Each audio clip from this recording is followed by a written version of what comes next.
안녕하세요. 김경록입니다. 오늘은 경제 나누기 7번째 시간인데요. 바이 더 딥스 포트폴리오의 세 번째 투자 아이디어가 되겠습니다.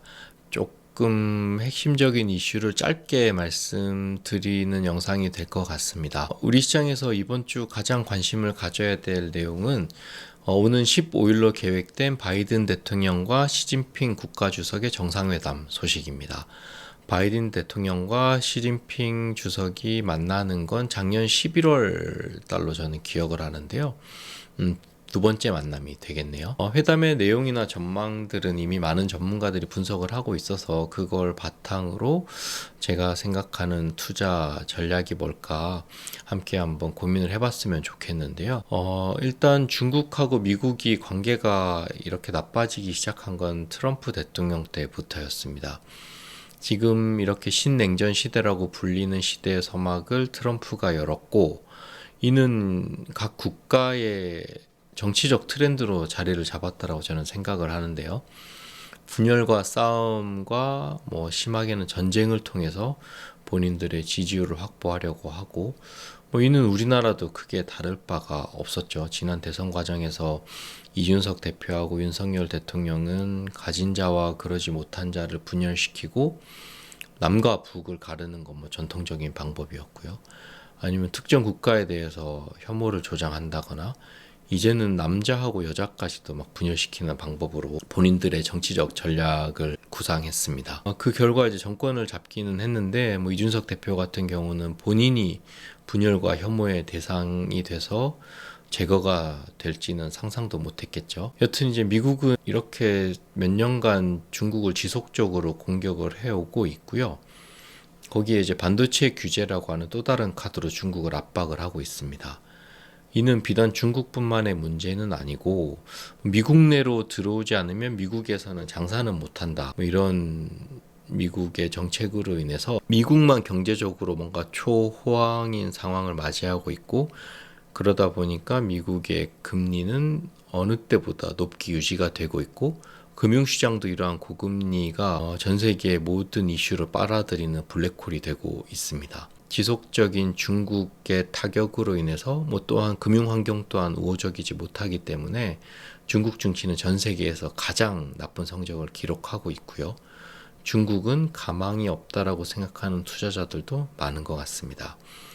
하지만 저는 이미 그런 부분들이 중국 증시에 가격적으로는 많이 반영이 됐다라고 생각을 하고 있고, 이번 정상회담을 시작으로 해서 뭔가 새로운 기회가 오지도 않을까라는 생각을 하고 있습니다. 하지만 많은 전문가들의 분석을 보면 이번 회담에서 뭔가 극적인 화합을 할 거라고는 예상하지 않더라고요. 왜냐하면 미국 같은 경우는 뭔가 정치적인 셈법 때문에 이번 테이블에 나오는 거고, 중국 같은 경우는 실질적인 경제적인 해결책을 찾기 위해서 나오는 거기 때문에 둘의 니즈가 좀 많이 다른 것 같고요. 미국이 이제 몇 년간 해왔던 중국의 규제, 예를 들어 반도체 규제 같은 걸 손바닥 뒤집듯이 한 번에 풀어줄 가능성도 그렇게 높아 보이지는 않습니다.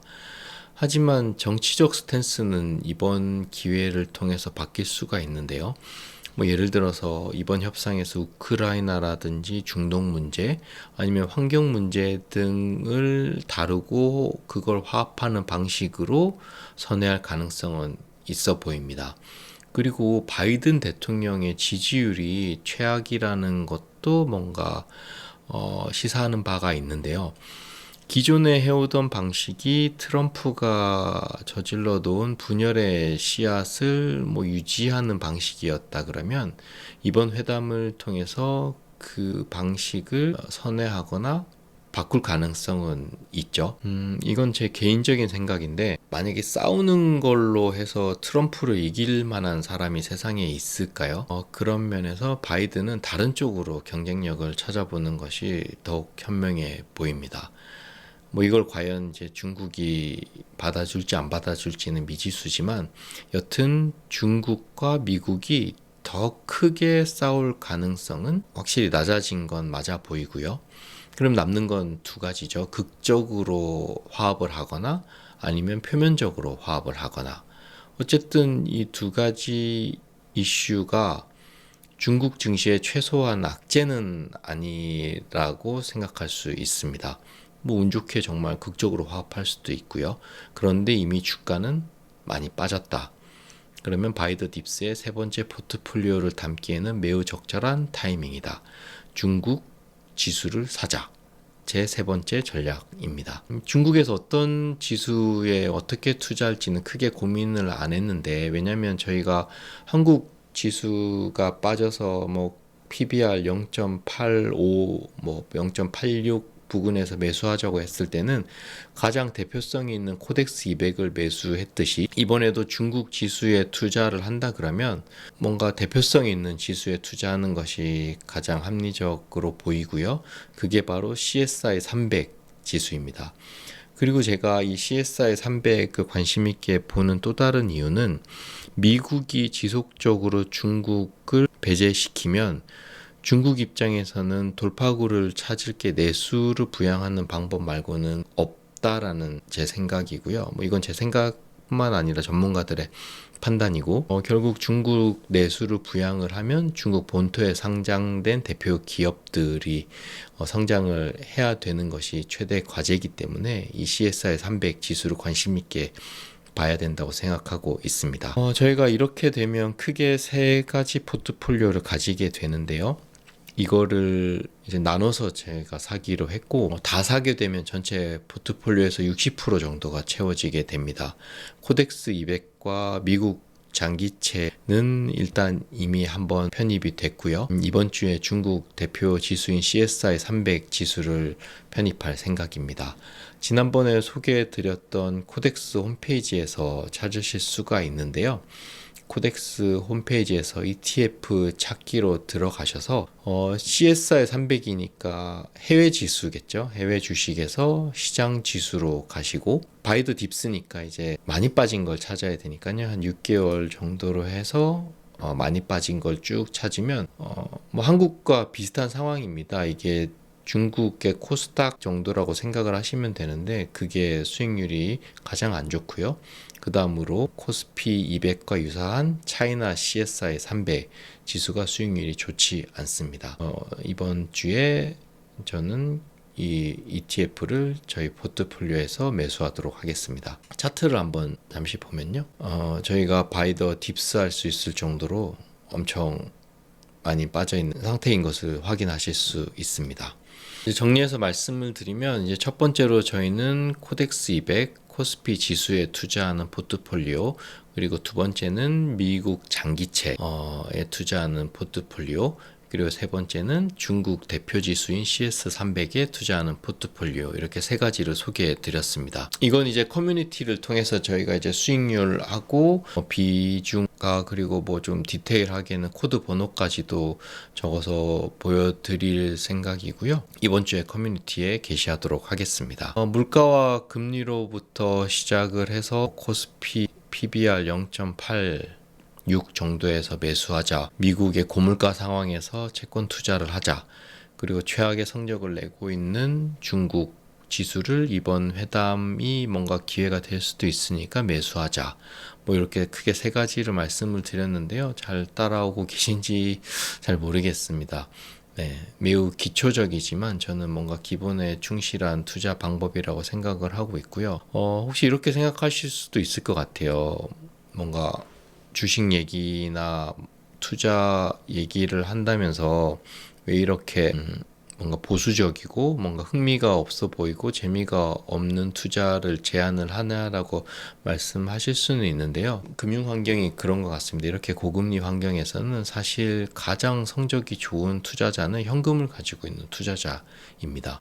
주식 시장에서 수익을 내기가 쉽지 않은 상황이다 보니까 저는 뭔가 많이 빠진 걸 조금 분할해서 매수하는 방식으로 좀 보수적으로 접근을 하려고 하고요. 이렇게 내 재산을 뭔가 지키는 쪽으로 관리를 하고 있다 보면 뭐 다음에 더 큰 기회도 노릴 수 있다라고 생각을 하고 있고요. 이런 상황이 개선이 되려면 사실은 미국의 고금리 상황이 좀 순탄하게 해결이 되거나, 아니면 우리 시장이 미국의 고금리를 뛰어넘을 정도의 성장이나 비전을 제시하는 것만이 투자자들의 마음을 돌릴 수가 있습니다.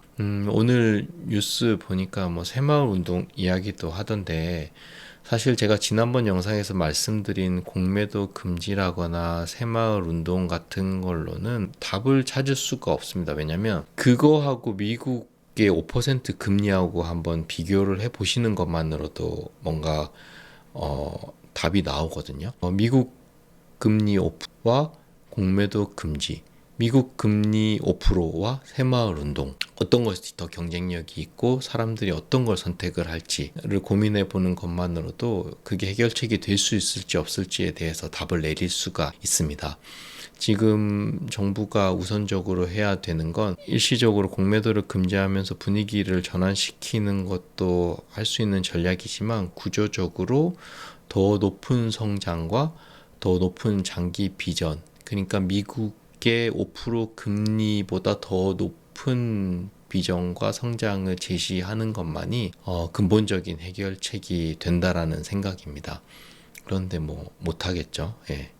여튼 그러다 보니까 상황은 계속 안 좋아질 테고요. 다음 시간에는 이런 고금리 상황에서 구조적으로 우리가 어떻게 전략을 짜고 해결해 나갈 수 있는지에 대한 내용을 얘기를 하게 될 것 같고요. 그러면 전반적으로 이 포트폴리오를 말하기 위해서 시작했던 물가와 금리에 대한 얘기 전체적으로 정리가 되는 시간이 될 것 같습니다. 그러고는 그 다음부터 뭐 종목 얘기도 좀 해보고 그렇게 한번 진행을 해볼게요. 하여튼 이번 주에 있을 바이든 대통령과 시진핑 주석의 회담이 뭔가 신냉전의 끝이라는 작은 희망이 됐으면 하고요.